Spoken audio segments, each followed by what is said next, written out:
بالله من الشيطان اللعين الرجيم.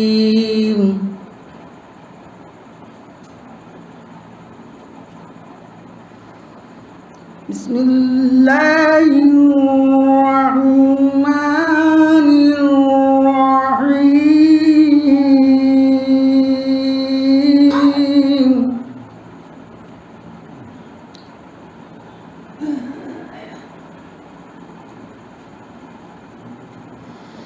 ولقد أضل منكم جبلا كثيرا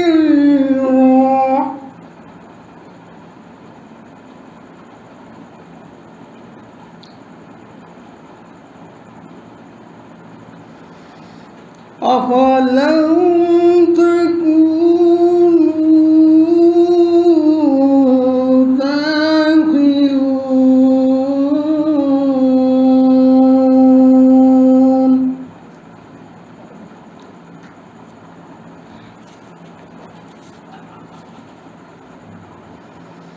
هذه جهنم التي كنتم توعدون.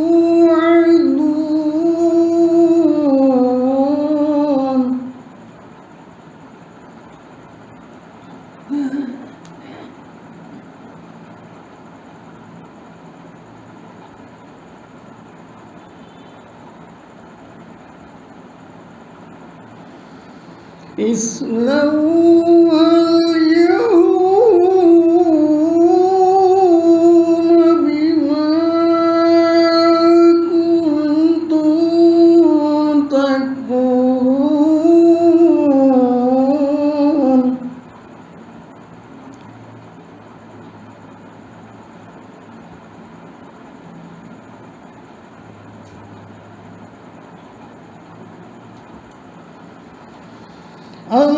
اليوم نختم على أفواههم وتكلمنا أيديهم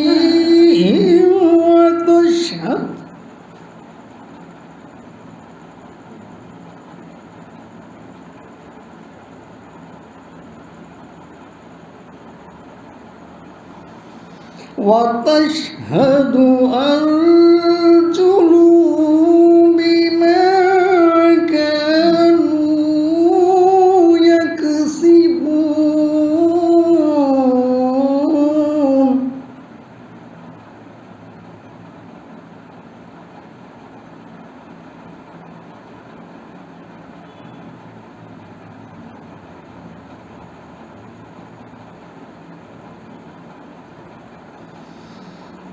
ولو نشاء لمسنا على أعينهم فاستبقوا الصراط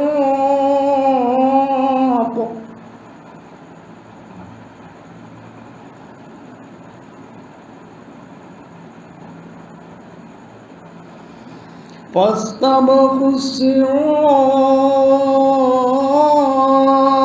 وأنا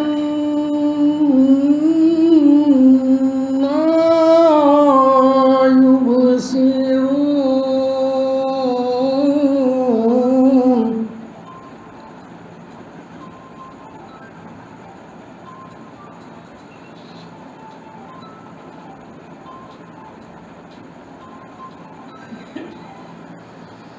ولو نشاء لمسخناهم على مكانتهم فما استطاعوا.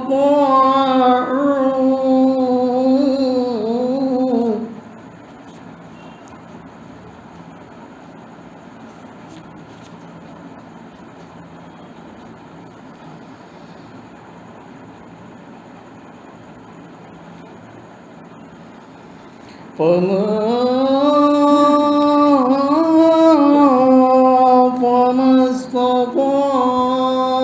استطاعوا ضيا ولا يرجعون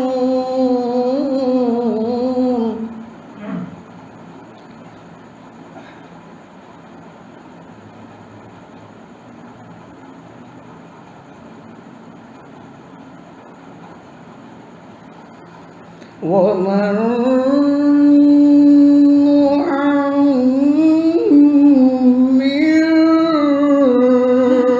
ننكسه في الخلق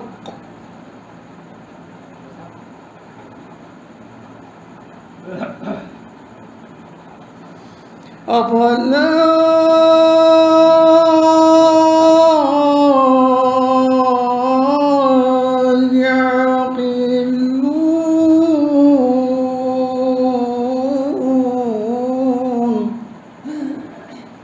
آمنت بالله صدق الله العلي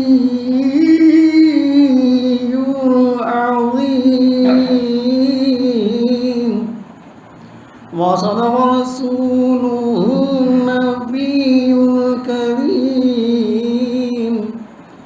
ونحن على ذلك من الشاهدين والحمد لله رب العالمين اللهم صل على محمد وآل محمد کہ سجاد کے سجدوں کی بدولت ہیں نمازیں سجاد کے سجدوں کی بدولت ہیں نمازیں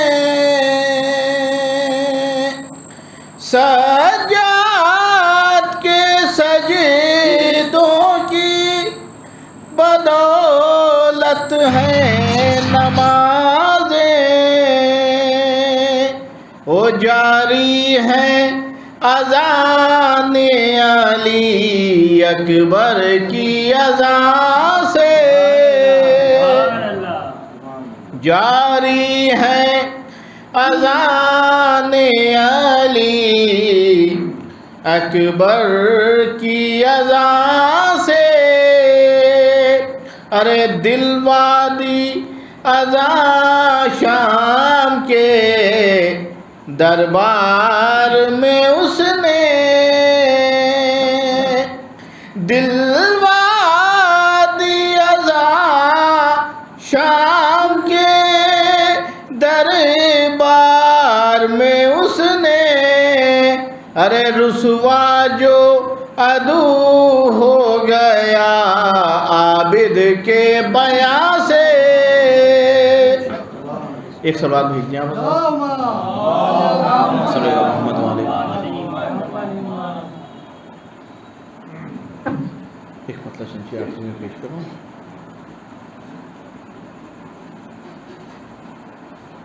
کہ سر خم کیے حسین کی عظمت کے سامنے سر خم کیے حسین کی عظمت کے سامنے اور آ رہا ہے آج امامت کے سامنے اور آ رہا ہے آج امامت کے سامنے کہ نظروں سے میری گر گئے شاہوں کے تاج و تاج نظروں سے میری گر گئے شاہوں کے تاج و تخت او سرور کی بے پناہ عنایت کے سامنے. یہ سماعت فرمائیں گے کہ کرب و بلا میں موت کو بھی موت آ گئی. کرب و بلا میں موت کو بھی موت آ گئی. ارے قاسم تمہارے شوق شہادت کے سامنے، قاسم تمہارے شوق شہادت کے سامنے. ارے تینوں تیروں کمان و نیز و شمشیر کچھ نہیں.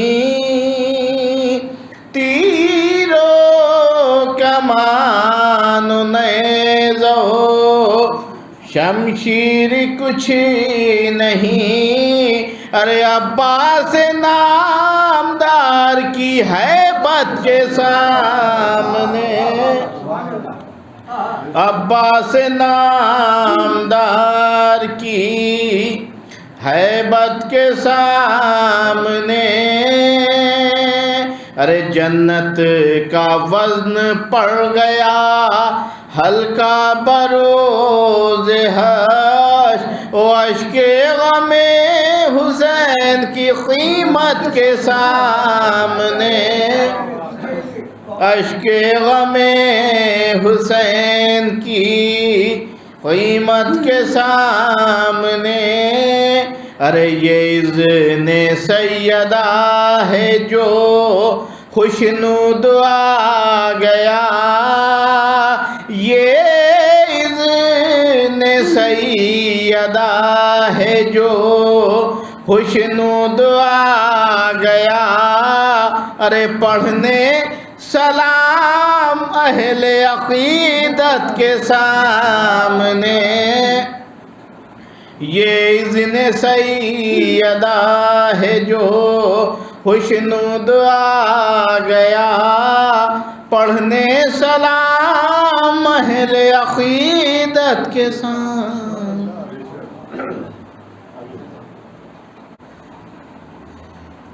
شیب و لیزر،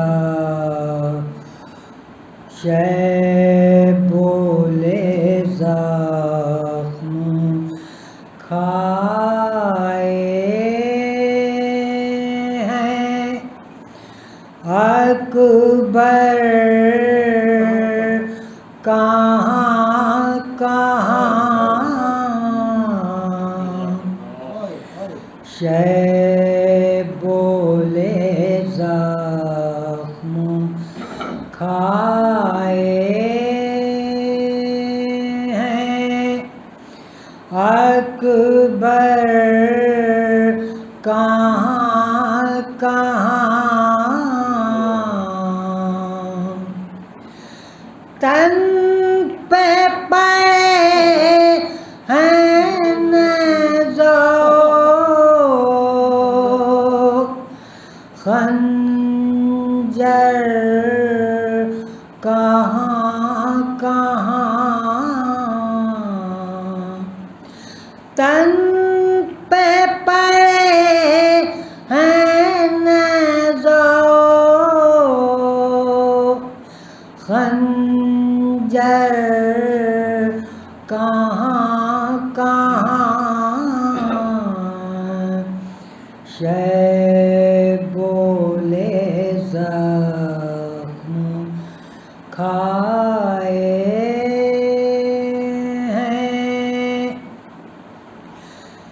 بولی رباب ننھی لہد میں کے دشت میں.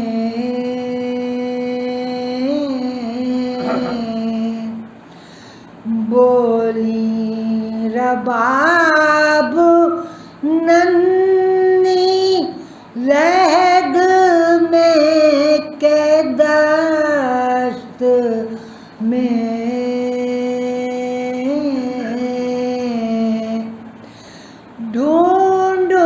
ڈھونڈوں میں تم کو اے علی اصغر کہاں کہاں ڈھونڈوں میں تم کو اے علی اصغر کہاں کہاں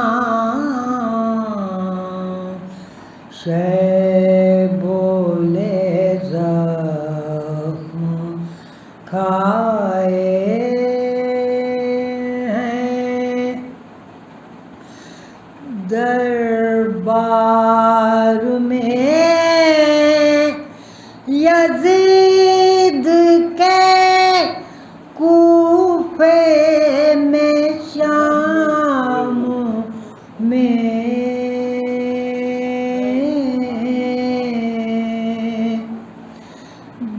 دربار میں یزید کے کوفے میں شام میں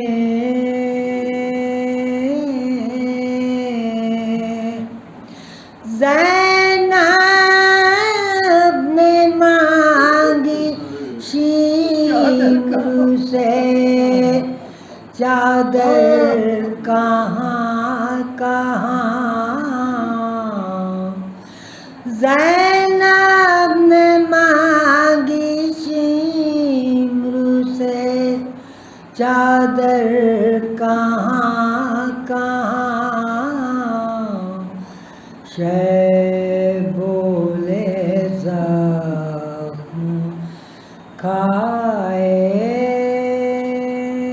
ہیں زینب یہ شے سے کہتی تھی اتنا بتائیے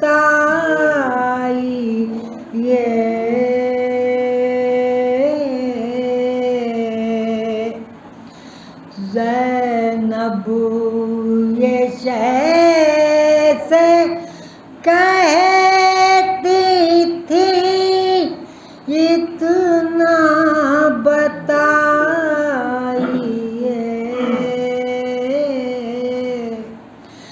لے جائے گا یزید کا لشکر کہاں کہاں لے جائے گا یزید کا لشکر کہاں کہاں شیب و زخم کھائے ہیں کانوں کے زخم بھولنے دیتے تھے دل سے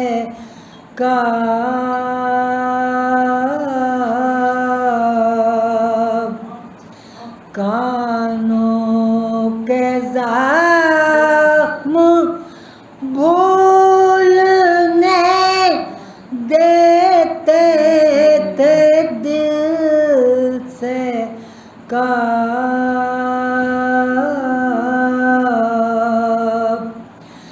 یاد آتے تھے سکینہ کو گوہر کہاں کہاں یاد آتے تھے سکینہ کو گوہر کہاں کہاں شیب و زخم کھائے ہیں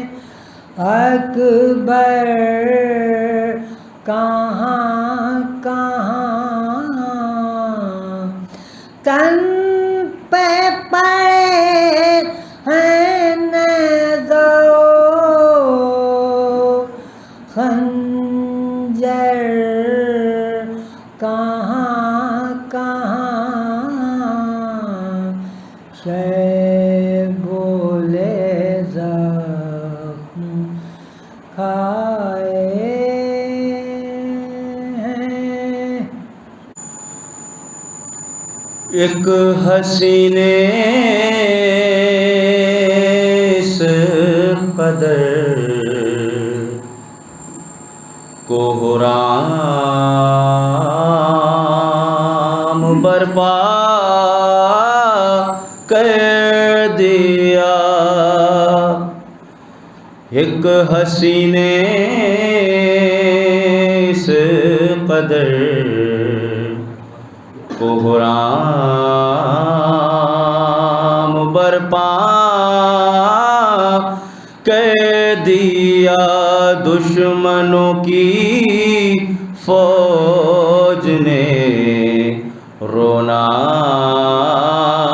رلانا کر دیا، دشمنوں کی فوج نے رونا رلانا کر دیا۔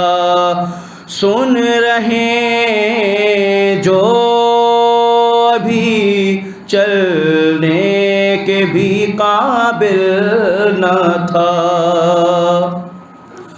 سن رہے جو ابھی چلنے کے بھی قابل نہ تھا، باپ کے پیروں پچل کے رن میں حملہ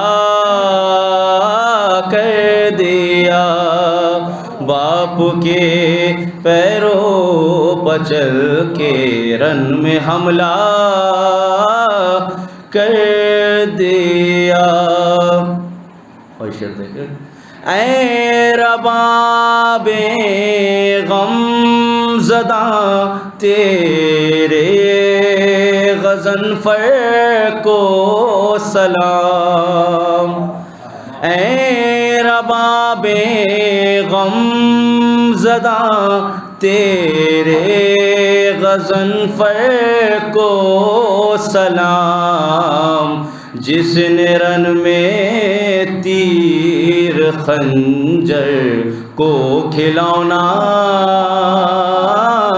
کر دیا، جس نے رن میں تیر خنجر کو کھلونا کر دیا۔ اب کسی بچے سے لڑنے کی اسے ہمت نہیں، حرملہ کو اس قدر اصغر نے چھوٹا کر دیا، حرملہ کو اس قدر اصغر نے چھوٹا کر دیا۔ شاید دیکھیں، کیا علی اکبر کا بوسہ لے لیا ہے حبیب، کیا علی اکبر کا بوسہ لے لیا ہے حبیب، نوجوانوں کو سرے میدان بوڑھا کر دیا، نوجوانوں کو سرے میدان بوڑھا کر دیا۔ ایک تو سجدے کا نشان، اوپر سے ماتم کا نشان، ایک تو سجدے کا نشان، اوپر سے ماتم کا نشان، تو نے تقدیر سونے پر سہاگا کر دیا، تو نے تقدیر سونے پر سہاگا کر دیا۔ اور جان کس منزل پفائز ہے جناب سیدہ، جان کس منزل پفائز ہے جناب سیدہ، نور ان کا مصطفیٰ کو رب نے بلوا کر دیا، نور ان کا مصطفیٰ کو رب نے بلوا کر دیا۔ اپنے خطبوں سے علی کی لاڈلی نے شام میں، اپنے خطبوں سے علی کی لاڈلی نے شام میں، خود کو لشکر کر لیا لاکھوں کو تنہا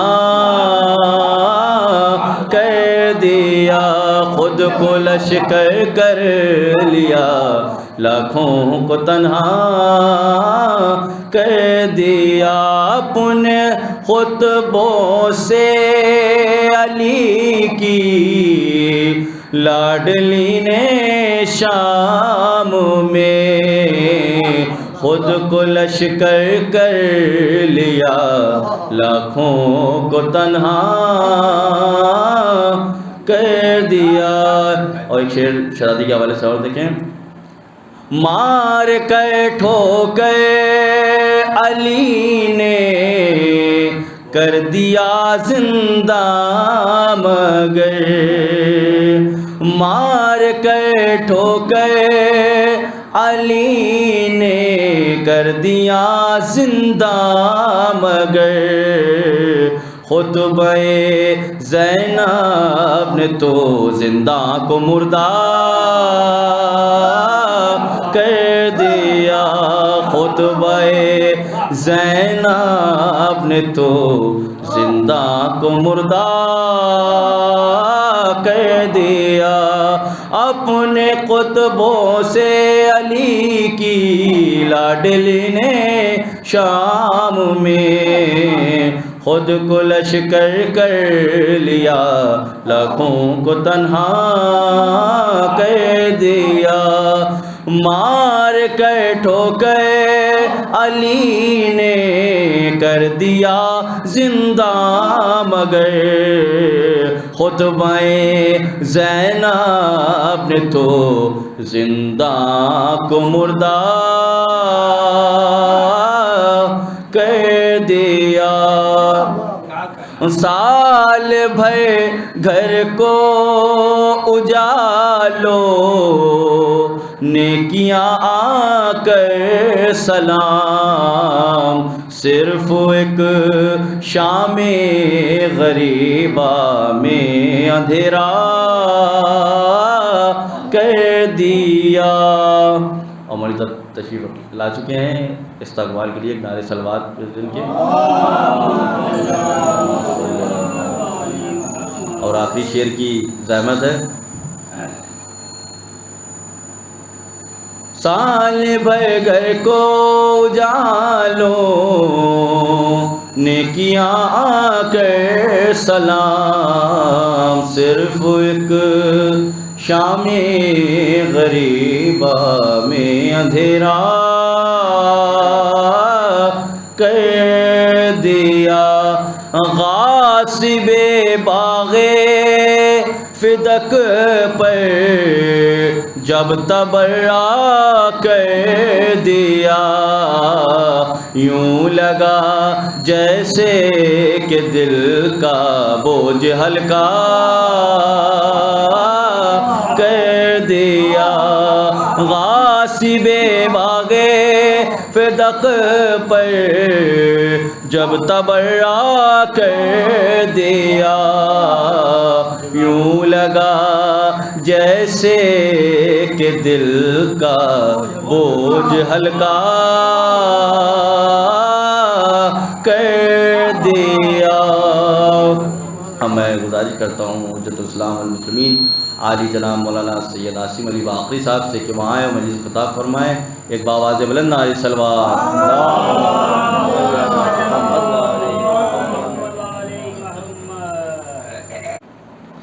رحم اللہ من قرأ الفاتحہ۔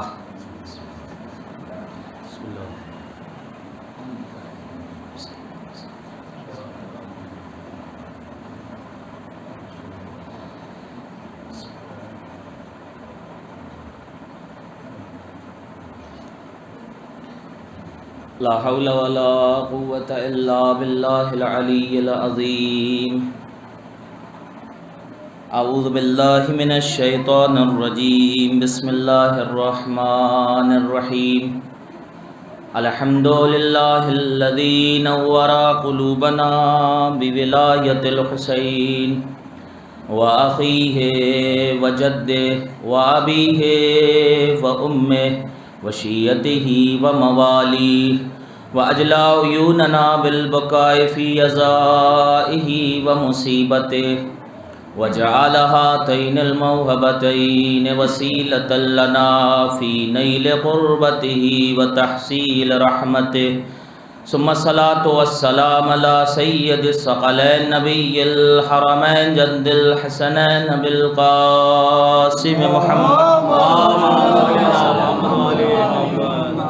وآلہ الطیبین الطاہرین المعصومین المنتخبین المنتجبین المظلومین، ولعنۃ اللہ علی اعدائہم اجمعین۔ اما بعد، فقد قال رسول اللہ صلی اللہ علیہ وآلہ وسلم: انا لقتل الحسین حرارۃ فی قلوب المؤمنین لا تبردوا ابدا۔ صلوات اللہ۔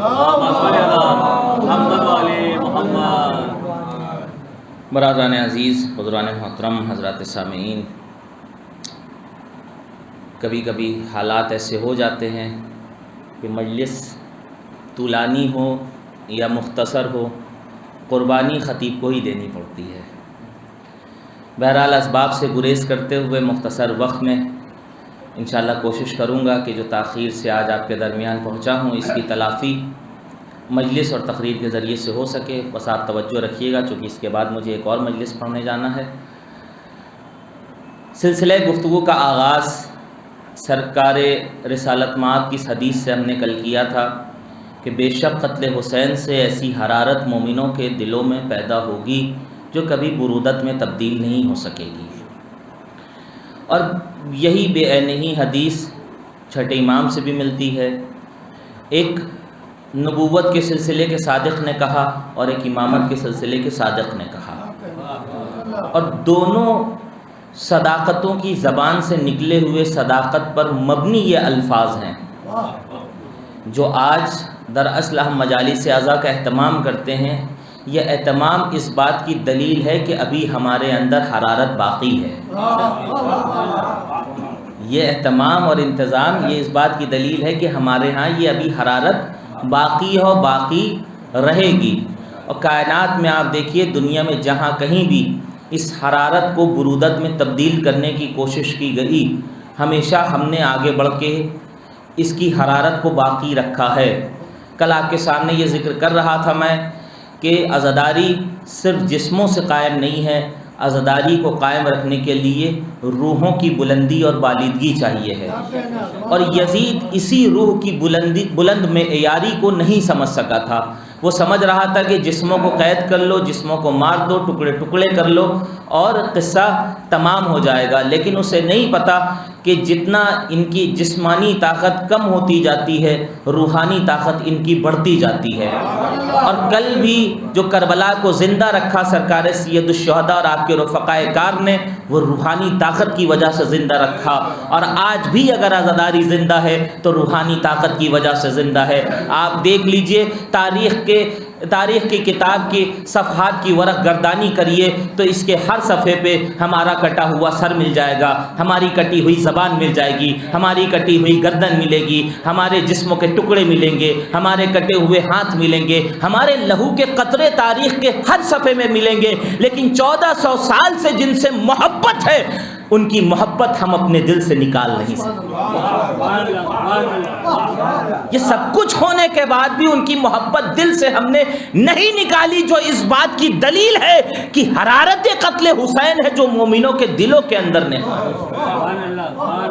اور جو چیز دل کے اندر ہوتی ہے وہ عمل کے ذریعے سے ظاہر ہو جاتی ہے۔ ہو نہیں سکتا کہ آپ دل میں کسی کی نفرت اور بغض رکھتے ہوں اور اس کا نام زبان کے اوپر آ جائے اور یا اس کا چہرہ سامنے آ جائے نگاہوں کے، تو آپ کے چہرے کا رنگ تغیر نہ ہو جائے، تبدیل نہ ہو جائے۔ نہیں ہو سکتا، یہ فطری چیز ہے، فطری عنصر ہے جو ہر انسان کے اندر پایا جاتا ہے۔ ہو نہیں سکتا آپ کسی سے محبت کریں اور محبوب آپ کا سامنے آ جائے اور چہرے کھلکھلا نہ اٹھیں، لبوں پہ تبسم نہ آ جائے۔ کوئی وقت کے امام کو دیکھ کے ایسا ہے کہ جو نہ مسکرائے؟ ہم سب کے محبوب ہیں، فرض کریے آغا سیستانی ہمارے سامنے آ جائیں گے تو کیا انداز ہوگا؟ آنسو بھی نکلیں گے تو وہ غم کے نہیں بلکہ خوشی کے آنسو ہوں گے۔ تو یہ تو فطرت کا تقاضا ہے کہ جو چیز دل کے اندر ہوتی ہے وہ اعضاء و جوارح کے ذریعے سے ظاہر ہو جاتی ہے۔ امام حسین یہی بتانا چاہتے تھے، اگر دلوں کے اندر ہماری محبت کو نہا رکھتے ہو تو عمل کے ذریعے سے ثابت کرو۔ اب دیکھیں کربلا کو گام بگام سمجھنے کی کوشش کی جائے۔ سید الشہداء مدینے سے نکلے، ام سلمہ سے کیا کہا؟ ہم مارے جائیں گے۔ محمد حنفیہ نے روکا، کیا کہا؟ ہم شہید کیے جائیں گے۔ ابن عباس سے ایک بار وہاں بھی ملاقات ہوئی تھی، مکے آئے۔ عبداللہ ابن عمر سے ملاقات ہوئی۔ عبداللہ ابن عمر یہ پہلا شخص ہے جس نے مکے میں امام سے ملاقات کی۔ تاریخ کہتی ہے اسی دن یا آنے کے بعد سب سے پہلی ملاقات۔ 4 مہینے سے زیادہ سید الشہداء مکے میں رہے ہیں۔ کیا کیا ہے؟ بڑی بڑی شخصیتوں سے ملاقات کی ہے، امام نے خطبے دیے ہیں، اپنے قیام کی حقیقت کو واضح اور روشن کیا ہے دنیا والوں کے لیے۔ سب سے پہلی ملاقات عبداللہ ابن عمر سے۔ عبداللہ ابن عمر کہتا ہے، حکومت کا اعلی کار اور مشینری، کہتا ہے جب سب کر رہے ہیں بیعت تو آپ بھی ایسا کمپرومائز کر لیجئے، کہاں یہ جھگڑا اور فساد، معاملہ طولانی ہوگا۔ آج بھی ہمارے یہاں کہا جاتا ہے ارے چھوڑیے رفع دفع کر دیجئے۔ نہیں، بات حق کی ہو تو نسلوں میں اگر جنگ چلتی ہے تو چلنی چاہیے، اور بات اگر باطل کی ہو تو اسے لمحوں میں ختم کر دینا چاہیے۔ یہ بات حق اور باطل میں فرق پیدا کرنے کی ہے۔ کہاں مسئلہ چلے گا لمبا؟ امام نے کہا نہیں، مار دیے جائیں گے؟ کہا ٹھیک ہے مار دیے جائیں۔ تم ہمارے ساتھ چلو گے؟ نہیں ہم نہیں چلیں گے۔ ابن عمر نے کہا ہم نہیں چلیں گے۔ اب سنیے، جب پتہ چلا کہ یہ مدد کے لیے نہیں آئے گا اور امام جانے کا حتمی ارادہ رکھتے ہیں، کہا ذرا اپنی قمیص تو اٹھائیے۔ مولا نے کہا کیوں؟ کہا ابو عبداللہ اس جگہ کا بوسہ لیں گے جس جگہ رسول بوسہ لیا کرتے تھے۔ دیکھیں میں کیریکٹر بتا رہا ہوں، کربلا میں جتنی آپ اس کی تہوں کے اندر اتریں گے اتنے ہی گوہر نایاب ہاتھ لگیں گے آپ کے، اور جتنے اس کے کربلا کے فضیلت کے سمندر میں جتنی گہرائی میں آپ اتریں گے اتنی ہی وسعت کھلتی جائے گی آپ کے اوپر، اور حقیقت کے دریچے ہمارے ذہنوں پہ واہ ہوتے چلے جائیں گے۔ کہتے ہیں قمیص اٹھائیے، بوسہ لیں گے اس مقام کا، صدر امام کا، سینہ امام کا، جہاں رسول بوسہ لیا کرتے تھے۔ امام نے اٹھا لیا قمیص، اس نے بوسہ لیا، چلا گیا۔ آج معاشرے میں تلاش کریے کہ ایسے کریکٹر نہیں ہے۔ آپ یہ نہ کہیے گا، آج تو دیکھیے لفظیں پکڑ لی جاتی ہیں اور ہم مجلس ریکارڈ ہوتی ہے، ممبر سے اترنے سے پہلے ہمارے الفاظ پوری دنیا میں پہنچ جاتے ہیں، اور پھر بال کی کھال نکالی جاتی ہے۔ متکلم کہہ رہا کہ ہم یہ مراد لیتے ہیں، اور سننے والا کہہ رہا نہیں آپ یہ کہنا چاہتے ہیں۔ یہ بھی عجیب زمانہ ہے، ہم کہہ رہے ہیں ہم یہ نہیں کہنا چاہتے ہیں، اور سامنے والا ہمیں سرٹیفکیٹ دے رہا نہیں آپ تو یہ کہنا چاہتے ہیں۔ یہ سب ہو رہا ہے۔ میں اپنے لفظوں کا ذمہ دار ہوں، میں صرف سوالیہ نشان قائم کروں گا۔ ابن عمر، عبداللہ ابن عمر کا یہ کیریکٹر اور کردار، بوسہ لیا امام کا مگر نصرت کے لیے نہیں گیا۔ اور ہم تو آج عقیدے میں اتنے پکے ہیں، ہونا بھی چاہیے، اس سے زیادہ ہونا چاہیے، لیکن اینگل دیکھیے گا کس اینگل سے ہونا چاہیے۔ ہمارے یہاں سے جب شبیہ تابوت یا علم مبارک یا تبرکات اعضا گزر جاتے ہیں، جو پھولوں کی پنکھڑیاں گر جاتی ہیں ہم انہیں بھی اٹھا کے آنکھوں سے اور لبوں سے لگا لیتے ہیں. لگاتے ہیں کہ نہیں لگاتے ہیں؟ ہم لگاتے ہیں اور دعویٰ کرتے ہیں لبیک یا حسین زبان سے. ابن عمر بھی اپنی زبان سے کہہ رہا تھا کہ ہم بوسہ لے لیں، اپنی محبت کا اظہار کر دیں، مگر جب عمل کا معاملہ آیا تو واپس چلا گیا. بوسے لینے سے ابن عمر کے دل کو سکون ملا ہے مگر حسین کے دل کو سکون نہیں ملا ہے. عبداللہ ابن عمر کے بوسے سے اس کے دل کی تسکین کا سامان ہوا ہے، مگر امام حسین کے دل کی تسکین اگر دینا چاہتا تھا تو اسے حسین کی نصرت کرنی چاہیے تھی. آج معاشرے میں دیکھیے گا جو بوسے میں آگے ہو نصرت میں پیچھے ہو تو سمجھ جائیے گا وہ ابن عمر والے ہو سکتے ہیں مگر حسین والے نہیں ہو سکتے.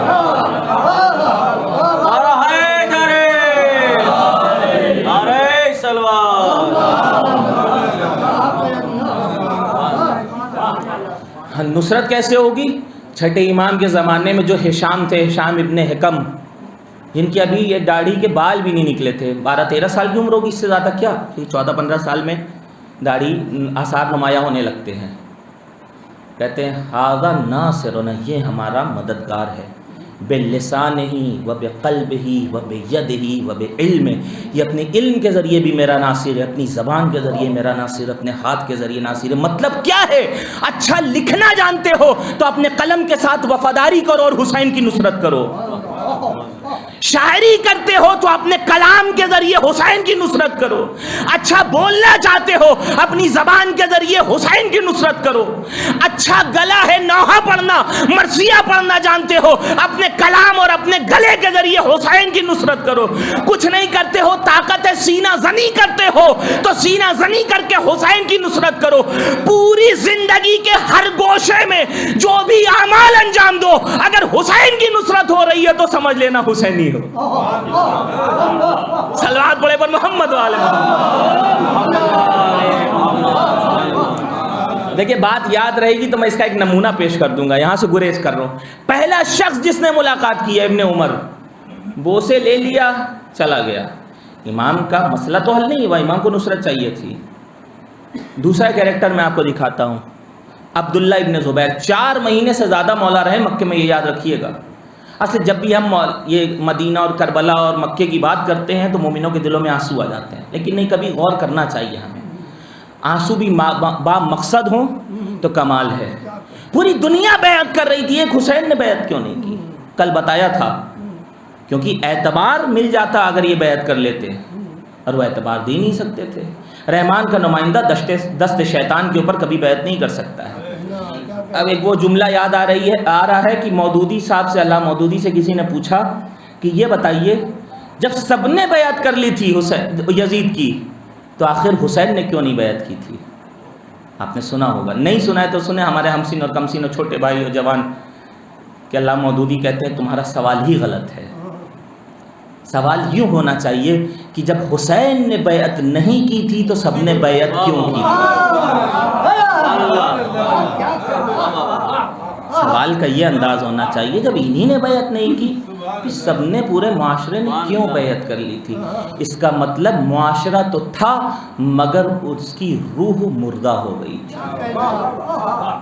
کیسے مردہ ہوئی تھی؟ اب ابن زبیر کا کیریکٹر بتائے گا.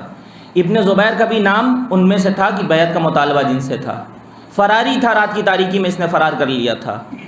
اور تاریخ کہتی ہے کہ ہر دن ڈیلی یا آلٹرنیٹ ڈیز میں ایک دن گیپ کر کے امام کا جو خیمہ تھا چاہنے والوں کے لیے واعظ اور نصیحت اور جو درس ہوتا تھا اس میں آتا تھا، شرکت کرتا تھا ابن زبیر. جب پتہ چلا عراق جانے کا ارادہ رکھتے ہیں تو آیا، مشورہ دیا. آنے کے بعد کہتا ہے نہ جائیے، یہاں رکیے. اور ایک تعبیر اس نے استعمال کی تھی جو امام نے کہا ہے. جب وہ چلا گیا تو کہا ان ھذا الرجل یقول، یہ شخص جو ہے یہ کہتا ہے کہ نہ جائیے، کن حمام الحرم، اور حمام حرم بن کے رہ جائیے. دیکھیے تشبیہات اور تمثیلات، آج میں 2 تشبیہیں بیان کروں گا، اس کے بعد بھی ایک تشبیہ. تشبیہات اور تمثیلات کا استعمال سید الشہداء نے مدینے سے جو کربلا تک کیا ہے. آپ کے خطبات سے اگر صرف انہیں نکال کے گفتگو کی جائے تو ایک اشرہ درکار ہے. صرف تشبیہات. مولانا نے کیوں اس لفظ کا انتخاب کیا؟ کہ یہ کہہ رہا ہے کن حمام الحرم، آپ نہ جائیے آپ حمام حرم.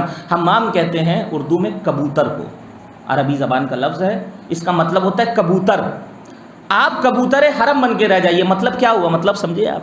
کبوتر کو کبھی بھی آپ درگاہوں میں اور بارگاہوں میں اور امام بارگاہوں میں دیکھیے تو کبوتر کی کیا خاصیت ہوتی ہے؟ جہاں سے اڑ کے جاتا ہے وہیں آ کے بیٹھ جاتا ہے. یا لفظوں کو بدل کے کہوں، ابن زبیر بتانا چاہتا تھا کہ آپ مکے میں رہیے، یہاں کے مجاور بن کے رہیے، یہاں کے متولی بن کے رہیے.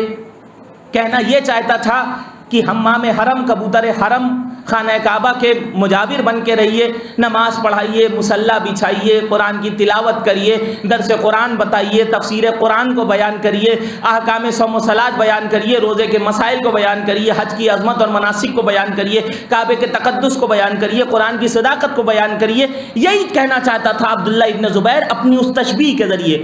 حمام حرم یعنی مجاور خانہ کعبہ بن کے رہیے، مصلی ہو، نماز ہو، روزہ ہو، مسائل ہو. اور یہ لوگوں کے کام میں اور حاکم کے معاملے میں انٹرفیئر نہ کریے. یعنی آپ دین کے کام کو انجام دیجئے. دیکھیں یہی وہ مقام ہے جہاں سے بڑے بڑے دیندار بھی دھوکہ کھا گئے ہیں. لوگ سمجھتے ہیں دین الگ ہے اور سیاست الگ ہے.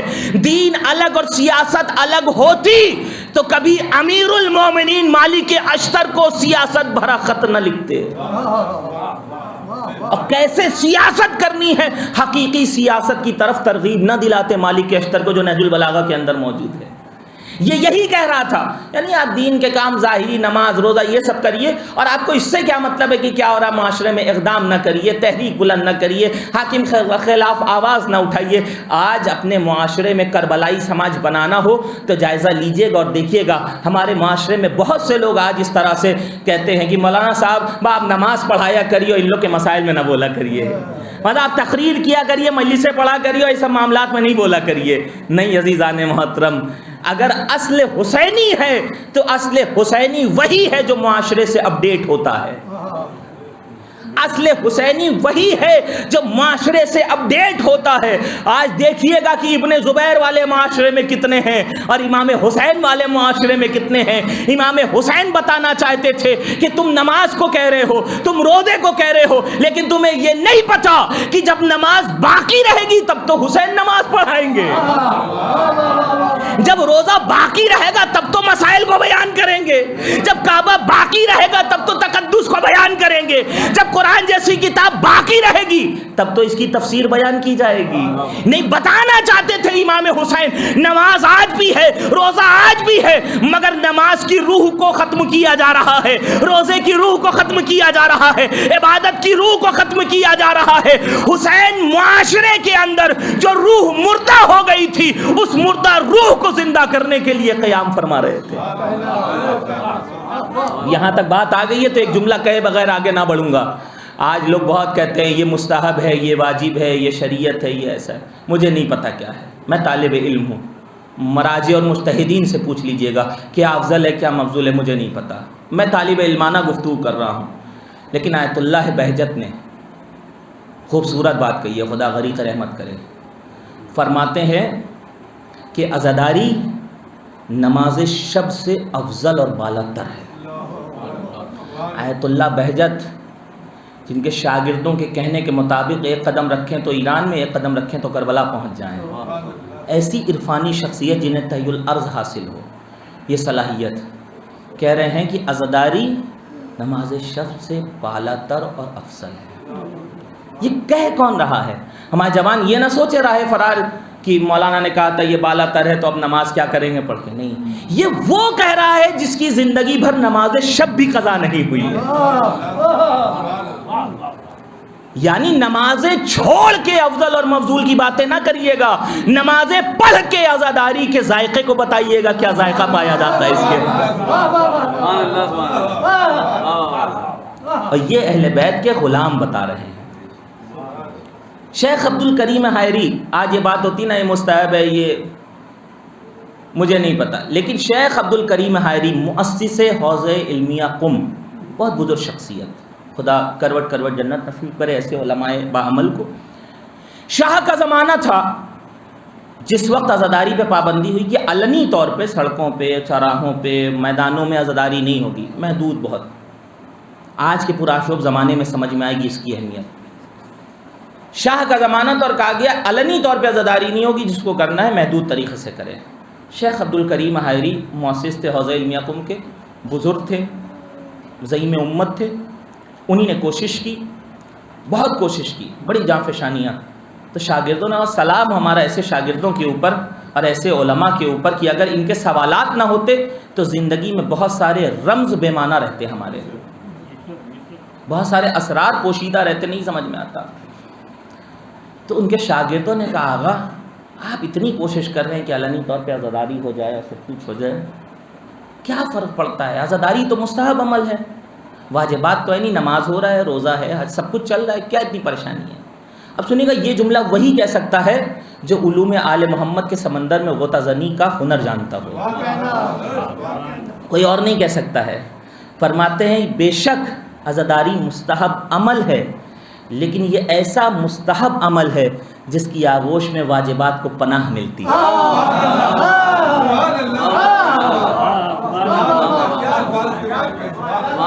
یہ ایسا مستحب عمل ہے جس کی آغوش میں واجبات کو پناہ ملتی ہے۔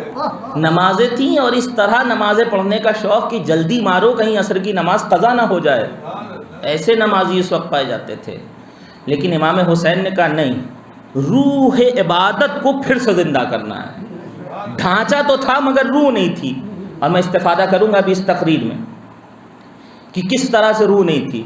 ابن زبیر کہنا چاہتا تھا آپ یہ نہیں، روح عبادت کو زندہ کرنے کے لیے حسین جائیں گے، کہ مار دیے جائیں گے۔ عراق نہ جائیے، آپ کے بابا کے دغاباز ہیں اور غدار ہیں، انہوں نے دھوکہ دیا آپ کے بابا کو۔ یمن چلے جائیے، وہاں شیعان علی رہتے ہیں، یمن چلے جائیے، وہاں اونچے اونچے پہاڑ اور چٹانیں ہیں، وہاں پناہ گاہ آپ کو مل جائے گی۔ تو امام نے کہا جو تشبیہ استعمال کی ہے، تعبیر، کہ اگر حسین چیونٹی کے بل میں بھی چلا جائے تو یہ لوگ وہاں سے بھی نکال کے ہمارا قتل کریں گے۔ اللہ اکبر!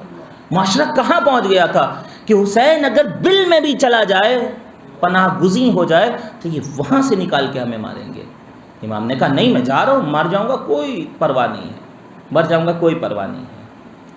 گویا عبداللہ ابن زبیر بتانا یہ چاہتے، جس سے ملاقات ہوئی، ابن عباس نے بھی یہی کہا، ابن زبیر نے بھی یہی کہا، ابن عمر نے بھی نہیں جائیے مار دیے جائیں گے۔ اچھا جانا چاہتے ہیں، ابن زبیر نے کہا بھی بچوں کو کیوں لے جا رہے ہیں، خواتین کو کیوں لے جا رہے ہیں، آپ کا خاتمہ ہوگا۔ لیکن امام حسین بتانا چاہتے تھے ہم ختم ہوتے ہیں تو ہو جائے مگر اسلام ختم نہیں ہونا چاہیے، ہم ختم ہوتے ہیں تو ہو جائے مگر اسلام کا خاتمہ نہیں ہونا چاہیے۔ اور آپ ملاحظہ فرمائیے گا، حسینی مکتب میں جو زانوئے ادب طے کرنے والا حسینی شاگرد ہوتا ہے، اس کا مزاج بھی یہی ہوتا ہے۔ برسوں کے بعد آیت اللہ خامنئی رضوان اللہ تعالی علیہ نے، جب آیت اللہ خامنئی نے انقلاب کو برپا کیا ایران میں، اور اس کے بعد ایک وہ موقع آیا کہ سلمان رشدی ملعون نے توہین آمیز کتاب رسالت کی شان میں لکھی اور گستاخی کی۔ اسلام کے نام پر حکومت کرنے والی ساری حکومتیں تماشبین بنے تماشائی اور نظارہ کر رہی تھیں، تو ایسے میں صرف اور صرف آیت اللہ خامنئی نے، تمام آیت اللہ خمینی رحمت اللہ علیہ نے قلم کو جنبش دی، قلم کو حرکت دینے کے بعد فتویٰ لکھا کہ سلمان رشدی واجب القتل ہے۔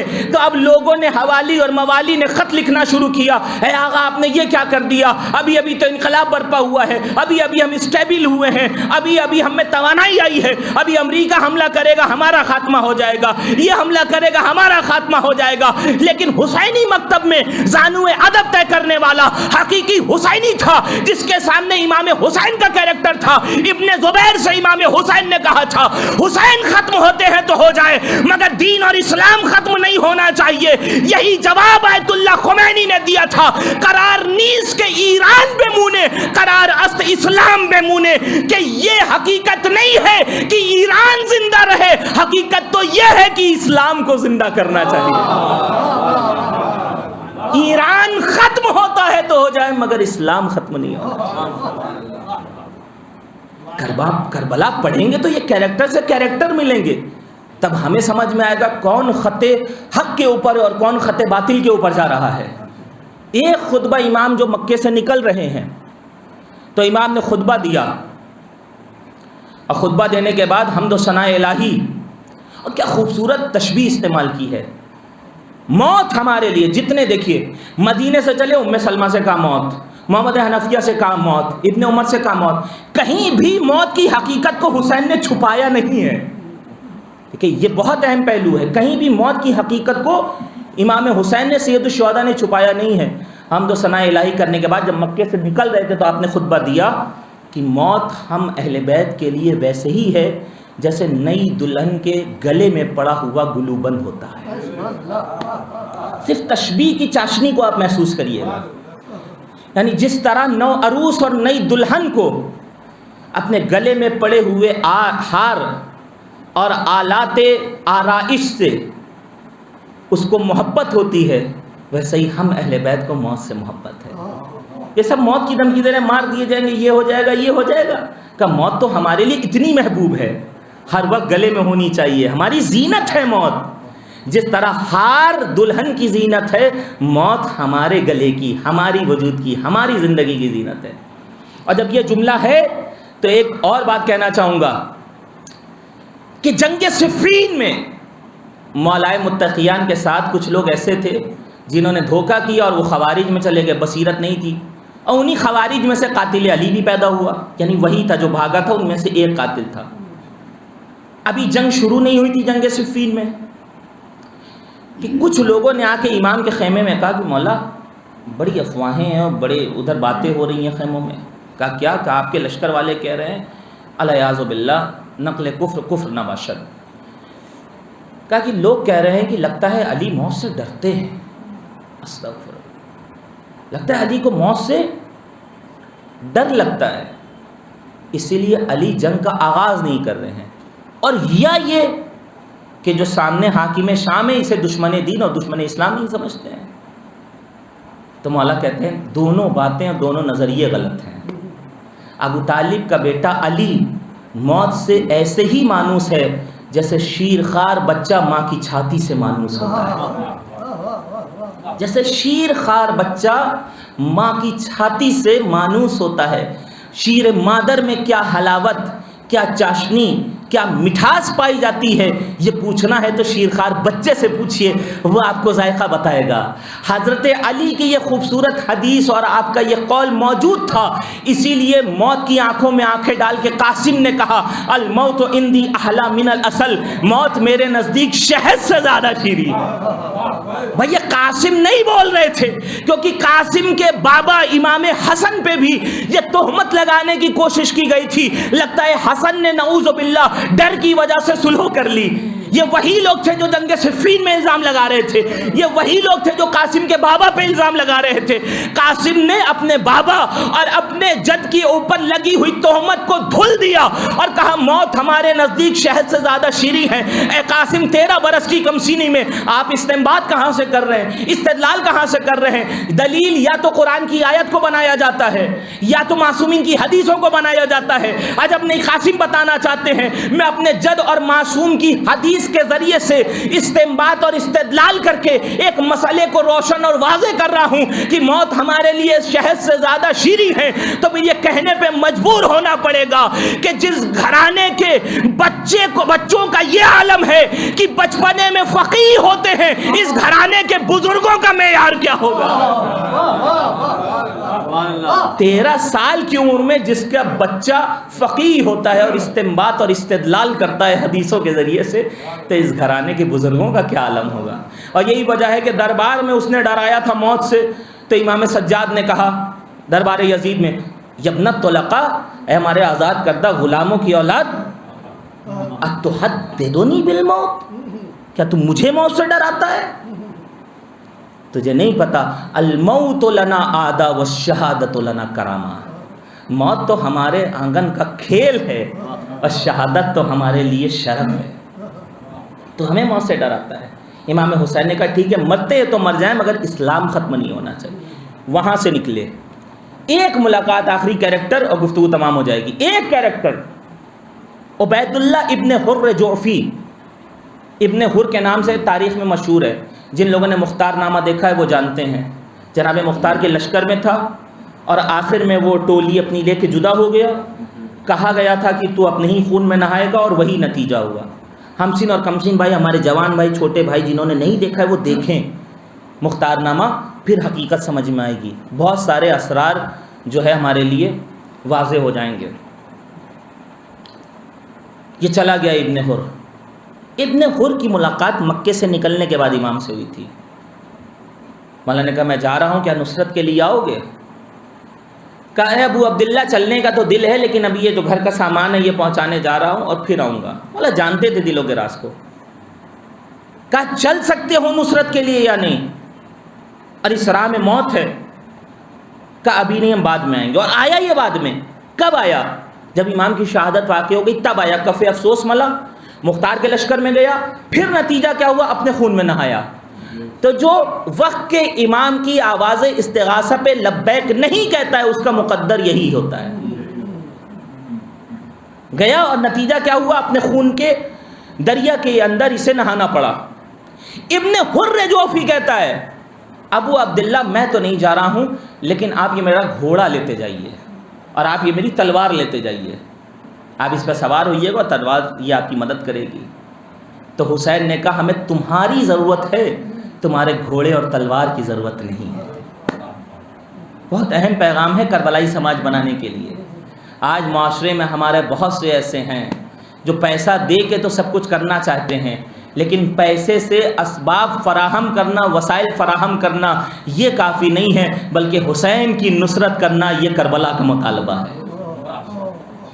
حسین کی نصرت کرنا یہ کربلا کا مطالبہ ہے. گفتگو یہاں سے تمام ہو رہی ہے. یہ تمام کیریکٹر اس سے بھی کہا موت کے لیے جا رہے ہیں. مدینے سے لے کر کربلا حتی شب عاشور امام نے کہا موت کے لیے جا رہے ہیں، موت کے لیے جا رہے ہیں. تو جملہ کہنے کی اجازت چاہتا ہوں کہ مال و منال، دولت و ثروت کی لالچ دے کر لاکھوں کا لشکر بنا لینا آسان ہے، مگر موت کی حقیقت کا آئینہ دکھا کے 72 حسینی کو جمع کر لینا بہت مشکل ہے. کہیں پہ حسین نے حقیقت کو چھپایا نہیں ہے، ہر جگہ پہ حقیقت کو دکھایا ہے. جنگ صفین میں انہوں نے کیا کہا تھا؟ کیوں نہیں تلوار چلاتے؟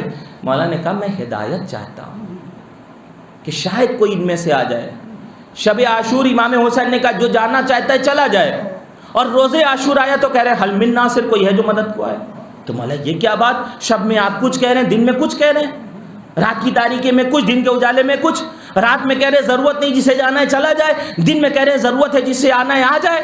تو مولا یہ کیوں کہا جا رہا ہے؟ بزرگ علماء بیان کرتے ہیں رات کا جملہ اپنوں کے درمیان تھا، دن کا جملہ غیروں کے درمیان تھا. رات کا جملہ اپنوں کے درمیان تھا، دن کا جملہ غیروں کے درمیان تھا.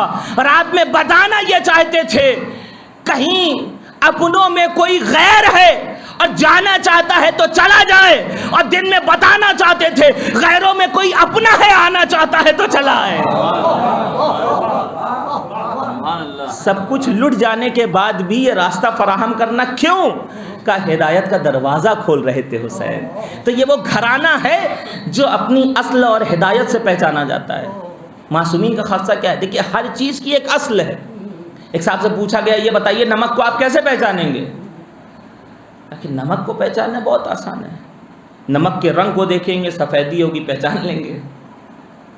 تو بتائیے کیا یہ ہے طریقہ؟ اگر آپ سفید دیکھ کے پہچانیں گے تو دھوکہ کھا جائیں گے. صرف نمک ہی تھوڑی سفید ہوتا ہے، دنیا میں بہت ساری چیزیں سفید ہیں. نمک کے نام پہ آپ کو کچھ اور مل جائے گا مگر نمک نہیں ملے گا. نمک نما زہر تو مل جائے گا آپ کو مگر نمک نہیں ملے گا. شکر کو کیسے پہچانیں گے؟ رنگ سے کھانی، رنگ سے نہیں. پھر کیسے پہچانیں گے؟ بہت آسان ہے. نمک کو پہچاننا ہے تو اسے اٹھائیے اور چکھیے. نمک کی نمکینیت بتائے گی یہ نمک ہے یا نہیں ہے. نمک کا ذائقہ، نمک کی اصل کیا ہے؟ نمک کی اصل ہے اس کے اندر نمکینیت. یہ ذائقہ بتائے گا یہ نمک کا اصل کی نمک ہے یا نہیں ہے. شکر کو پہچاننا ہے، رنگ سے نہیں پہچانیں گے، اس کے ذائقے سے، مٹھاس سے، حلاوت سے، شیرینی سے پہچانیں گے کہ یہ شکر ہے یا نہیں ہے. کیونکہ ظاہری رنگ و روپ کو دیکھ کے پہچاننے کی کوشش کریں گے تو ہمیشہ دھوکہ کھا جائیں گے، اصل کو دیکھ کے پہچاننے کی کوشش کریں گے تو حقیقت تک پہنچ جائیں گے۔ افسوس کا یہی مقام ہے، آج علماء کو اور عالم کو لوگوں نے لباس سے پہچاننے کی کوشش کی ہے۔ یاد رکھیے گا، جب قوم عالم کو لباس سے پہچاننے کی کوشش کرے گی تو ظالم تو ملے گا مگر عالم نہیں مل سکتا۔ آپ کہیں گے عاصم باقری نے یہ کون سی بات کہہ دی ہے ممبر سے؟ نہیں، میں بات کی دلیل رکھتا ہوں۔ کوفیوں نے اگر اصل امام کو پہچاننا چاہا تھا اور ظاہری رنگ و روپ سے نہ پہچانتے تو حسین ملتے ابن زیاد نہ ملتا، حسین ملتے ابن زیاد نہ ملتا، مگر ظاہری زرق و برق، ظاہری رنگ و روپ سے پہچاننے کی کوشش کی تو ابن زیاد حسین کے بھیس میں کوفے میں گھس آیا تھا، امام حسین نہیں ملے، عبید اللہ ابن زیاد انہیں مل گیا۔ تو یہ ہر چیز کو اس کی اصل سے پہچانیے۔ جو قوم اپنے عالم کا احترام کرتی ہے وہ دنیا کے یزیدیوں کی آنکھوں میں آنکھیں ڈال کے آج للکار رہی ہے، اور جو قوم اپنے عالم کا احترام نہیں کرتی ہے اسے ظالم کے سامنے سر جھکانے پہ مجبور ہونا پڑتا ہے۔ یہ حقیقت ہے، غور کریے گا کربلائی سماج میں اس کے اوپر ٹھہر کے۔ اور سید الشہداء نے یہی فرمایا ہے اپنی گفتگو کے ذریعے۔ ایک حدیث ہے، سید الشہداء کی بات ہو رہی ہے، ایک حدیث اور گفتگو تمام ہو رہی ہے۔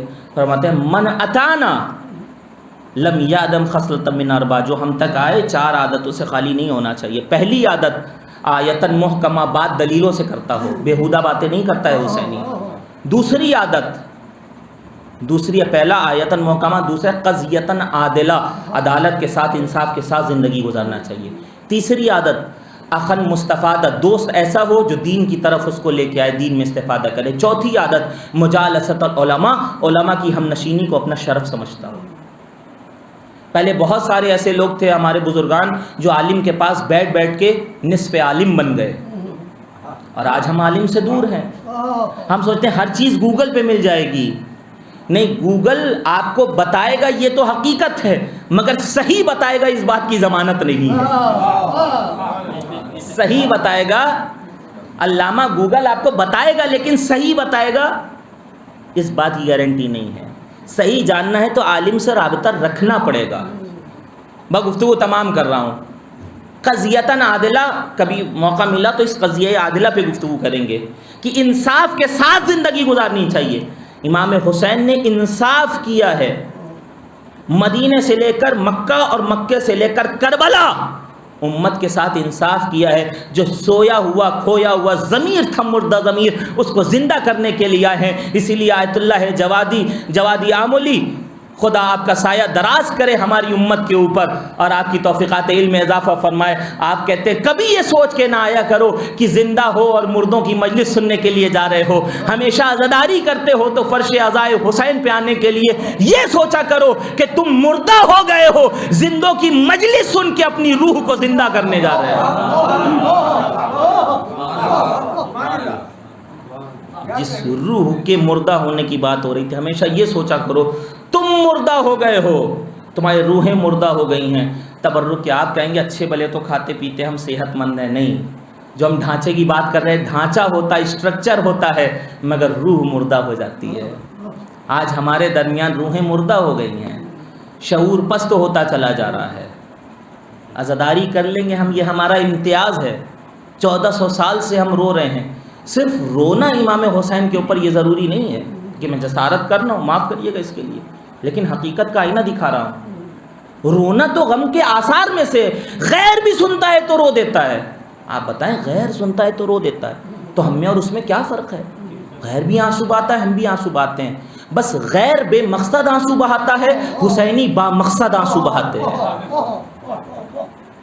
غیر بے مقصد آنسو بہاتا ہے، حسینی با مقصد آنسو بہاتا ہے۔ غیر بھی رونا مقصد کربلا نہیں ہے، یہ تو اثرات میں سے ہے۔ مقصد کربلا ہے کہ معاشرے میں انصاف پیدا ہو جائے، اور معاشرے میں انصاف اس وقت تک پیدا نہیں ہو سکتا جب تک انسان خود اپنی زندگی کے ساتھ انصاف نہ کرے۔ جب تک انسان خود اپنی زندگی کے ساتھ انصاف نہ کرے. اپنی زندگی کے ساتھ انصاف کیا ہے؟ ہم کرب و بلا کی یاد مناتے ہیں, عزاداری کرتے ہیں, فرش اعضا پہ آتے ہیں. فرش اعضا پہ آنے کے بعد عزاداری کو اور کربلا کو فرش اعضا تک محدود نہ کریں. فرش اعضا سے گھر جائیں تو کربلا کو لے کے جائیں, بازار جائیں تو کربلا کو لے کے جائیں, اسکول جائیں تو کربلا کو لے کے جائیں, دکانوں پہ جائیں تو کربلا کو لے کے جائیں. کربلا کو لے جانے کا کیا مطلب؟ یعنی اقدار انسانی جسے زندہ کرنے کے لیے امام حسین نے قربانی دی ہے, فرش اعضا سے باہر نکلے تب کہے لگاتے ہوئے نظر نہ آئے, بلکہ غموں کے اندر ڈوبتے ہوئے نظر آئے. یاد رکھیے گا, 20 سال کی عمر, 30 سال کی عمر, 40 سال کی عمر, 50, 60, 70 سال کی عمر ہو گئی, ہم نے ابھی تک کربلا سننے کے بعد اپنے گھر والوں کو معاف کرنا نہیں سیکھا. کس گھر میں تضاد نہیں ہوتا ہے؟ کہاں زن و شوہر کے درمیان اختلاف نہیں ہوتا ہے؟ کہاں ماں باپ کے درمیان تلخی نہیں ہوتی ہے؟ کہاں بھائی بھائی کے درمیان کہیں دوسری طاقتیں کار فرمائی نہیں ہوتی ہیں, کرم فرمائی نہیں کرتی ہیں, کار فرما نہیں ہوتی ہیں؟ ہر جگہ ہر گھر میں جھگڑا اور فساد ہوتا ہے, لیکن حسینی ہے تو دل میں اتنی وسعت ہونا چاہیے کہ معافی اسے دینی چاہیے. یاد رکھیے, کربلا کا آغاز معافی سے ہوتا ہے اور کربلا کو معراج سجدے پہ ملتی ہے. حر کو معاف کر کے امام حسین نے کربلا کا باقاعدہ آغاز کیا ہے اور سجدہ کر کے کربلا کو معراج پہ پہنچایا ہے. 50 سال, 60 سال, 70 سال کی عمر میں اگر ہم اپنوں کو معاف نہیں کرتے ہیں تو یاد رکھیے گا ہم کربلا میں آئے ہیں مگر کربلا ہماری زندگی میں نہیں آئی. ہم کربلا میں آئے ہیں مگر کربلا ہماری زندگی میں نہیں آئی. امام نے غیروں کو معاف کیا ہے. آنے والا حر تھا, دشمن تھا, راستہ ہمارے جیسا آدمی ہوتا تو کہتا آپ کی وجہ سے ہوا, آپ کی وجہ سے ہوا. کریم ابن کریم معاف کر رہا ہے, ہم اپنوں کو نہیں معاف کر پاتے. اسی لیے مرجع وقت نے کہا ہے اپنی مجلسوں کو ایسا رکھو, کربلا 1400 سال پہلے رونما ہوئی مگر جاری آج بھی ہے اور رہے گی, ظہور امام تک جاری رہے گی. چونکہ ظلم رہے گا ظہور امام تک. جب ظہور ہو جائے گا تو عدالت کا قیام ہو جائے گا, عدالت کا نفاذ ہوگا. تو مرجع وقت نے یہی کہا ہے, خدا سائے کو دراز رکھے, اپنی مجلسوں کو ایسا بناؤ, کربلا آج بھی جاری ہے تو آنے والا حر واپس نہ ہو جائے. اپنے عزاداری کے, اپنے عزاخانوں کے دروازے کو بند نہ کرو, آج بھی آنے والا حر آ رہا ہے. حسین کو, وقت کے حسین کو آج بھی حبیب کی ضرورت ہے, وقت کے حسین کو آج بھی حر کی ضرورت ہے, وقت کے حسین کو آج بھی بریر و سہیر کی ضرورت ہے. عزاداری ایسی ہو کہ یہ دریچے سب کے لیے کھلے. اختلاف کو ختم جو کرتا ہے وہی حسینیت کا پیغام دیتا ہے, جو اتحاد کو عام کرتا ہے وہی حسینیت کے پیغام کو آگے بڑھاتا ہے. اختلاف کو ہوا دینا یزیدیت کا کام ہے, اتحاد کے پرچم کو لہرانا حسینیت کا کارنامہ ہے. بازیز و گفتگو تمام ہو گئی. سید الشہداء کربلا کے میدان میں آئے, اپنے گود کے پالوں کو لے کر آئے. میرے نانا کے دین گھبرانا نہیں. اگر بازوؤں کی طاقت کمزور ہو رہی ہے تو میرے بھائی عباس کے بازوؤں کو قربان کر دوں گا. گلا گھوٹا جا رہا ہے, ششماہے کے حلقوم کو قربان کر دوں گا. اگر سینہ چھلنی کیا جا رہا ہے, کڑیل جوان علی اکبر کے سینے کو قربان کر دوں گا. اور ہاں, اگر کشتی ڈوبنے سے نہ بچے, ہمارے ساتھ زینب و ام کلثوم ہے, اپنی کشتی کے بادبان ان کے سروں کی چادروں کو بنا لینا. ننھی سکینہ ہے, اس کے کانوں کے گوشواروں کو کشتی کا لنگر بنا لینا. سید سجاد ہے, کشتی کا ناخدا بنا لینا. لو عدید و حسین نے ایک ایک کی قربانی پیش کی. وہ بھی وقت آیا, حسین اس دنیا سے رخصت ہو گئے, خیموں سے دھواں اٹھنے لگا. ایک بچی دشت بلا میں دوڑی آئی, دامن میں چنگاری لگی ہوئی تھی. حمید ابن مسلم پیچھے پیچھے, بچی زمین کربلا پہ گرتی ہے. خدا را کیا غیرت کا معیار ہے. آنے والے ہاتھ ہو گئے ہو, ہاتھ نہ لگانا. ہم غربت کے عالم میں ہیں مگر آل رسول ہے. ہم غربت کے عالم میں ہیں مگر آل رسول ہیں. آنے والے ہاتھ نہ لگانا. حمید کہتا ہے بی بی میں تو تمہارے دامن میں لگی ہوئی آگ کو بجھانا چاہتا ہوں, مدد کرنا چاہتا ہوں. اے دیار غیر میں مدد کرنے والے, اگر مدد کرنا چاہتا ہے وقت نجف کا راستہ بتا دے.